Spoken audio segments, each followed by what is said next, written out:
বৃষ্টি বাদল চলছে এবং মৌসুমটাই হলো বর্ষার মৌসুম। বিশেষ করে আজকে সারাদিনই বৃষ্টি বাদল চলছে গোটা দেশেই কম বেশি।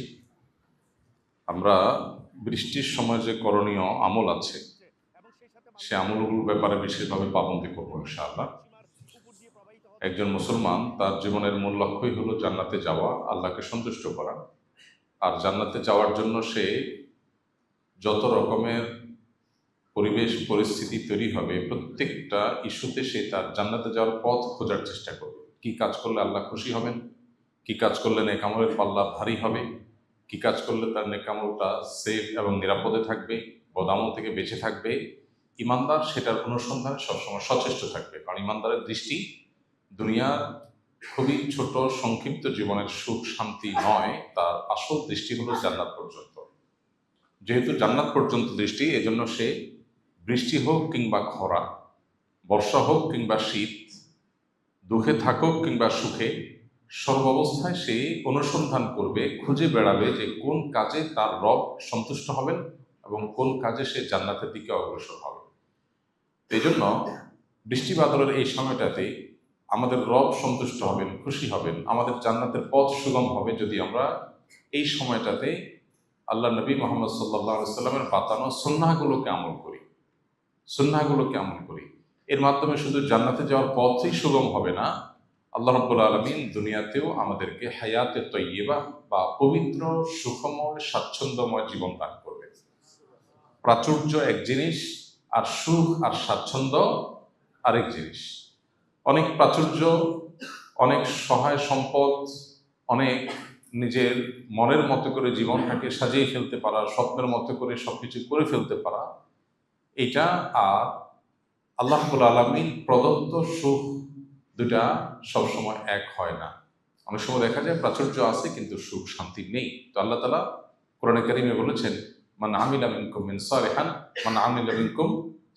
মিন যাকারিন ওয়া উনসা ফালানুহয়িন্নাহু হায়াতান তাইয়্যিবা। নারী হোক আর পুরুষ হোক, যারা নেক আমল করবে আল্লাহ তাআলা তাদেরকে পবিত্র জীবন দান করবেন, সুখময় জীবন দান করবেন। এই জন্য দুনিয়া এবং আখিরাত উভয়টা সুখের জন্য সুন্নাহ খুঁজে পাবো আমরা ইনশাআল্লাহ। বৃষ্টির সময়ের সুন্নাহগুলো কি ভাই? বৃষ্টির সময় আমরা কি করব? প্রথম আমল হলো বৃষ্টির সময় দোয়া পড়ব। একটা বিশেষ দোয়া আছে, আল্লাহুম্মা সাইয়্যিবান নাফিআ। আজকে কি কেউ এই দোয়াটা পড়েছি আমরা? আমি বলার আগ পর্যন্ত পড়েছেন কেউ? মাশাআল্লাহ, খুব ক্ষীণ কণ্ঠে জি শোনা যাচ্ছে, অর্থাৎ খুবই অল্প স্বল্প মানুষ হয়তো পড়েছে।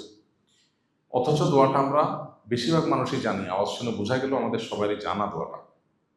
তো জানা জিনিসটা আমল হয় না, এই জন্যই ওয়াযাক্কির ফাইন্না যিকরা তানফাউল মুমিনিন। আমরা একে অন্যকে স্মরণ করাই দিব। আমাদের দাওয়ার টিচাররা, অন্য ভাইয়েরা, বিভিন্ন হোয়াটসঅ্যাপ গ্রুপে অন্য সহকর্মীদেরকে আমরা আল্লাহর জিকির, আল্লাহর স্মরণ, জান্নাতের পথের বিষয়গুলোকে স্মরণ করাবো। কারণ শয়তান সে সর্বক্ষণ তার নিরলসভাবে কাজ চালিয়ে যাচ্ছে আমাদেরকে জাহান্নামে নেওয়ার জন্য। অতএব আমাদেরও নিরলসভাবে চেষ্টা চালাতে হবে সেটা ঠেকাবার জন্য। এজন্য একে অন্যকে স্মরণ করাবো ইনশাআল্লাহ। বৃষ্টির সময় আমরা দোয়া করবো, আল্লাহুম্মা সাইয়্যিবান নাফিআ। আল্লাহ উপকারী বৃষ্টি দান করুন, আল্লাহ উপকারী বৃষ্টি দান করুন। আর যদি বৃষ্টি খুব বেশি হয়, মনে হয় যে জনপদ, ঘরবাড়ি, ফসল, ক্ষেত খামার এগুলো ক্ষতিগ্রস্ত হয়ে যাবে, প্লাবিত হয়ে যাবে, এরকম পরিস্থিতি তৈরি হলে তখন আমরা দোয়া করব, আল্লাহুম্মা হাওয়ালাইনা ওয়ালা আলাইনা, আল্লাহুম্মা হাওয়ালাইনা ওয়ালা আলাইনা। আল্লাহ পাহাড়ে, পর্বতে, নদী নালাতে যেখানে বৃষ্টি হলে পরিবেশ শান্তও থাকবে, আবার আমাদের প্লাবনের সমস্যাও হবে না, বন্যায় ক্ষতিগ্রস্ত হব না, সেসব জায়গায় বৃষ্টি দেন। ওয়ালা আলাইনা, আমাদের যে সমস্ত জায়গায় বৃষ্টি দিলে ঘর বাড়িতে, ক্ষেত খামারে আমাদের ক্ষতিগ্রস্ত হবো, আমরা রাস্তাঘাট ডুবে যাবে, সেখানে বৃষ্টি দিবেন না।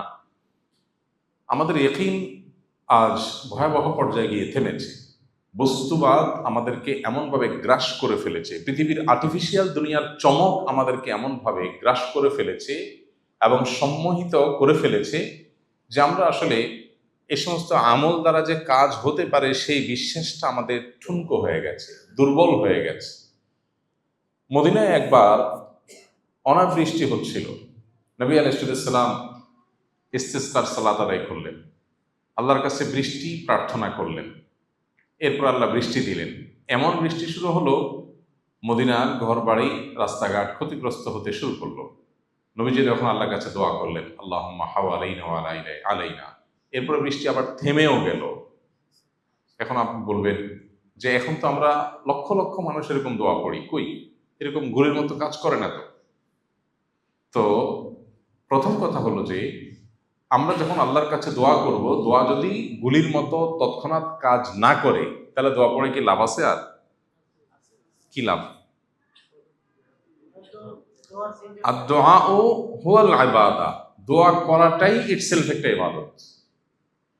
বান্দা যা চায় আল্লাহ অনেক সময় তা দিয়ে দেন, অনেক সময় তা না দিয়ে আল্লাহ রাব্বুল আলামিন তাকে কোনো এর চাইতে জরুরি কোনো জিনিস যেটা সে চায় নাই, খেয়াল করে নাই, সেটা আল্লাহ তাআলা দেন এটার বিনিময়। আবার অনেক সময় দোয়ার বিনিময় দুনিয়াতে কিছুই না দিয়ে এটা জমা রাখেন, আখিরাতে তার বিনিময় আল্লাহ তাআলা দেন। বান্দার দোয়া যদি যথাযথভাবে হয়, দোয়া বিফলে যাওয়ার কোনো কারণ নাই। তো এই জন্য ইমানদার বান্দা আল্লাহর কাছে দোয়া করেই যাবে এবং দৃঢ় বিশ্বাস রাখবে যে আল্লাহর কাছে দোয়া বিফলে যায় না। এই জন্য বৃষ্টির সময় আমরা এ দুটি আমল করবো ইনশাআল্লাহ। বৃষ্টি হলে আল্লাহুম্মা সাইয়্যিবান নাফিআ, অতিবৃষ্টি হলে আল্লাহুম্মা হাওয়ালাইনা ওয়ালা আলাইনা। তৃতীয় আমল হলো, বৃষ্টি যখন হয় বৃষ্টির নিচে দোয়া কবুল হয়। আর দোয়া ও তাহতাল মাতর, বৃষ্টির নিচে দোয়া করলে দোয়া কবুল হয়। আপনি যে ঘরে আছেন, স্থাপনা আছেন, বাইরে আছেন, যেখানে আছেন, উপরে বৃষ্টি হচ্ছে, আপনি নিচে আছেন। সো এই অবস্থায় আল্লাহর কাছে মনের চাওয়াগুলো পেশ করা যেতে পারে। দোয়া কবুলের বেশ কিছু স্থান, বেশ কিছু সময়, বেশ কিছু জায়গা আছে। এই সময়গুলোতে দোয়া করলে দোয়া কবুল হয়। নবী রাসূলুল্লাহ সাল্লাল্লাহু আলাইহি ওয়াসাল্লাম আমাদেরকে সেই সুসংবাদ দিয়ে গেছেন। তো সেজন্য বৃষ্টির সময় আমরা দোয়া করবো আল্লাহর কাছে। কি করব? দোয়া করবো আল্লাহর কাছে যে আল্লাহ, মনের চাওয়াগুলো যেগুলো আছে আল্লাহর কাছে সেগুলো আমরা পেশ করবো যে আল্লাহ আমার অমুক অমুক চাওয়া পূরণ করে দেন। তাহলে বৃষ্টির সময় একটা হলো আপনার ধরা বাঁধা দোয়া, হাদিসের শেখানো ফরম্যাটের দোয়া, সেটা তো আছেই। আর এর বাইরে মনের বিভিন্ন চাওয়া পেশ করার একটা দারুণ সুযোগ হলো বৃষ্টির সময়। ভোর রাতে তাহাজ্জুদের সময় যেরকম দোয়া কবুল হয়, ৫ ওয়াক্ত নামাজের পরে যেরকম দোয়া কবুল হয়, সফররত অবস্থায়, মুসাফির থাকা অবস্থায় যেরকম দোয়া কবুল হয়, তওয়াফ সাইরত অবস্থায় আরাফাতে যেরকম দোয়া কবুল হয়, ঠিক একইভাবে দোয়া কবুলের একটা গুরুত্বপূর্ণ মোমেন্ট বা সময় হলো বৃষ্টি চলাকালীন সময়। অর্থাৎ আপনি যে জায়গায় আছেন সেই জায়গায় যদি বৃষ্টি হয়, তাহলে ওই জায়গায় দোয়া করলে দোয়া কবুল হয়। এই জন্য আল্লাহর কাছে মনের দোয়াগুলো পেশ করবো ইনশাআল্লাহ।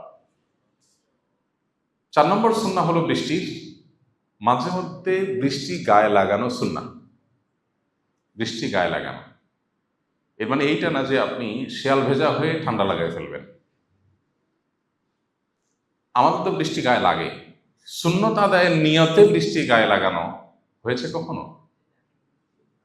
তাহলে আমলটা করবো ইনশাআল্লাহ। হালকা পাতলা একটু লাগলো, বৃষ্টি লাগার ভেতরে কল্যাণ আছে। নবী রাসূলুল্লাহ সাল্লাল্লাহু আলাইহি ওয়াসাল্লামের কোনো সুন্নাহ থাকার মানেই হলো এর মধ্যে কল্যাণ আছে। তাহলে সেক্ষেত্রে মাঝে মধ্যে বৃষ্টি গায়ে লাগাবো। বিশেষ করে যদি কখনো গোসলের আগে সুযোগ থাকে, দেখা গেল বাইরে কোনো কাজ আছে, একটু কাজ করলেন, রাস্তাটা পরিষ্কার করে ফেললেন, হালকা একটু ভিজলেন, এসের পরে গোসল করে ফেললেন। অবশ্যই সচেতনতার সাথে যাতে ঠান্ডা লাগার মতো ভেজা না হয়, তাহলে বৃষ্টি গায়ে লাগানো এটাও কিন্তু সুন্নাহ।